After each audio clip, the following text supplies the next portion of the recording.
जोरहाट जिला कांग्रेस भवन में आयोजित एक प्रेस वार्ता में तिताबर के विधायक भास्कर ज्योति बरुआ में मुख्यमंत्री हिमंत बिस्वा शर्मा की नीति और कार्यशैली पर गंभीर आरोप लगाते हुए लूट और भ्रष्टाचार से संबंधित प्रचार पत्र के वितरण अभियान की शुरुआत की घोषणा की। विधायक ने आरोप लगाया कि दिसपुर में केंद्रीकृत सिंडिकेट राज के माध्यम से एक अवैध समांतर आर्थिक व्यवस्था खड़ी की गई है। उन्होंने कहा कि मुख्यमंत्री उनके करीबी मंत्रियों तथा परिवार के सदस्यों द्वारा बड़े पैमाने पर भ्रष्टाचार और अवैध संपत्ति अर्जित करने के आरोप सामने आ रहे हैं। उन्होंने ये भी कहा कि नियंत्रक एवं महालेखा परीक्षक की चेतावनियों के बावजूद राज्य सरकार ने गैर जिम्मेदाराना ढंग से कर्ज का बोझ बढ़ाया, जिससे आर्थिक कुप्रबंधन की स्थिति उत्पन्न हुई है। प्रेस वार्ता में कांग्रेस ने राज्य सरकार पर कई अन्य आरोप भी लगाए, जिनमें प्रमुख रूप से 6 समुदायों को अनुसूचित जनजाति का दर्जा देने के वादे को पूरा करने में विफलता, असम समझौते की धारा 6 को लागू नहीं करने का आरोप, एनआरसी प्रक्रिया को ठप कर जनता में भय का माहौल बनाने का आरोप, एनआरसी पर खर्च लगभग 21,600 करोड़ रुपए को बड़ा राजनीतिक घोटाला बताया, बाढ़ और कटाव की समस्या को राष्ट्रीय आपदा का दर्जा दिलाने में विफलता, रोजगार सृजन में असफलता तथा केवल सरकारी रिक्त पदों को भरने को नियोजन बताकर प्रचार करने का आरोप,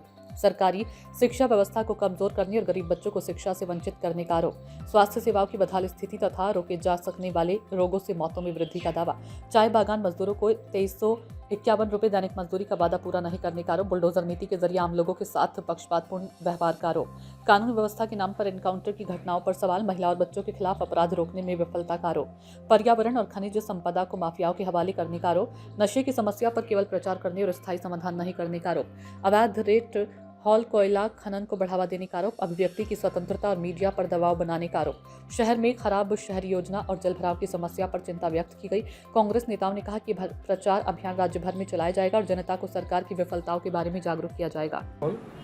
आमार प्रदेश कांग्रेसर माननीय सभापति गौरव गगৈ डांगरियाय असम प्रदेश कमिटिर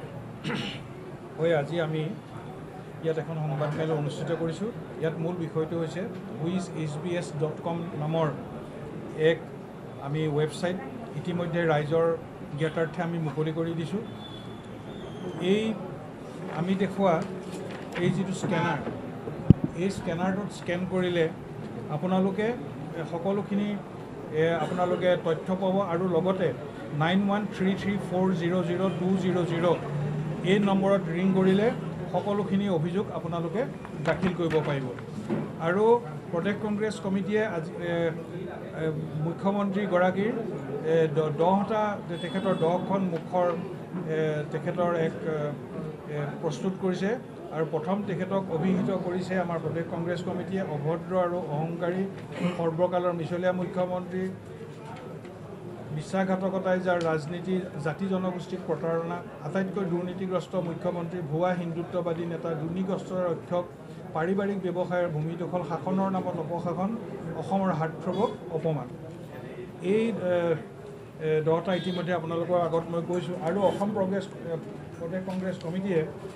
এক অভিযোগনামা 2026 এইখন 2026 অভিযোগনামা অসমৰ ৰাইজৰ আদালতত অসমৰ জনগণ বনাম হিমন্ত বিশ্ব শৰ্মা নেতৃত্বাধীন বিজেপি চৰকাৰ 2021-2026 অসমৰ ৰাজহুৱা শিক্ষা ব্যৱস্থাৰ দুৰ্বলীকৰণৰ যোগেদি দুখীয়া শিশুক শিক্ষাৰ অধিকাৰৰ পৰা বঞ্চিত কৰা হৈছে, মৌলিক স্বাস্থ্যসেৱা প্ৰদানত ব্যৰ্থ হোৱা অসমৰ প্ৰতিৰোধক্ষম যুগত অস্বাভাৱিক মৃত্যুৰ সংখ্যা বৃদ্ধি, দুখীয়া চাহ শ্ৰমিকৰ সৈতে প্ৰতাৰণা, 351 টকাৰ দিন মজুৰি দশকজোৰা প্ৰতিশ্ৰুতি আজিলৈ কাৰ্যকৰী কৰা নহ'ল, পক্ষপাতদুষ্টভাৱে সাধাৰণ লোকৰ ওপৰত বিজেপি চৰকাৰৰ বুলডোজাৰ নীতি, আতংকিত পৰিৱেশ সৃষ্টি আৰু এনকাউণ্টাৰৰ যোগেদি বিজেপি চৰকাৰৰ কাউবয় শাসন ব্যৱস্থা, মহিলা আৰু শিশুৰ প্ৰতি অপৰাধ, যৌন নিৰ্যাতন আৰু মানৱ সৰবৰাহৰ দিশত অসমে গঢ়িছে অভিলেখ, সুৰক্ষাৰ দিশত ব্যৰ্থ বিজেপি চৰকাৰ, অসমৰ প্ৰাকৃতিক পৰিৱেশ খনন বেপাৰী আৰু বন মাফিয়াৰ হাতত বিক্ৰী কৰি দিয়া হৈছে। বিজেপি চৰকাৰে ড্ৰাগছক আওকাণ কৰি কেৱল মাত্ৰ PR ষ্টাণ্ট আৰু আংশিকভাৱে জব্দ কৰা ড্ৰাগছৰ প্ৰচাৰ চলাইছে। অবৈধ আৰু অবৈজ্ঞানিক ৰেড হল কোল মাইনিঙক উৎসাহিত কৰি অসমৰ খনিজ সমৃদ্ধ অঞ্চলসমূহক একোটা মৃত্যু উপত্যকালৈ ৰূপান্তৰিত কৰিছে। বিজেপি চৰকাৰৰ দিনত বাক স্বাধীনতাক মষিমূৰ কৰি গণতন্ত্ৰৰ চতুৰ্থ স্তম্ভ সংবাদ মাধ্যমক স্তব্ধ কৰি পেলোৱা হৈছে। सूचना इंडिया के सभी दर्शकों को बधाई। अब आप सूचना इंडिया देख सकते हैं जियो टीवी चैनल नंबर 4053 पर भी। साथ ही सूचना इंडिया के सभी सोशल प्लेटफॉर्म इंस्टाग्राम, फेसबुक और ट्विटर से जुड़े और पाएं आपके क्षेत्र से जुड़ी हर एक खबर।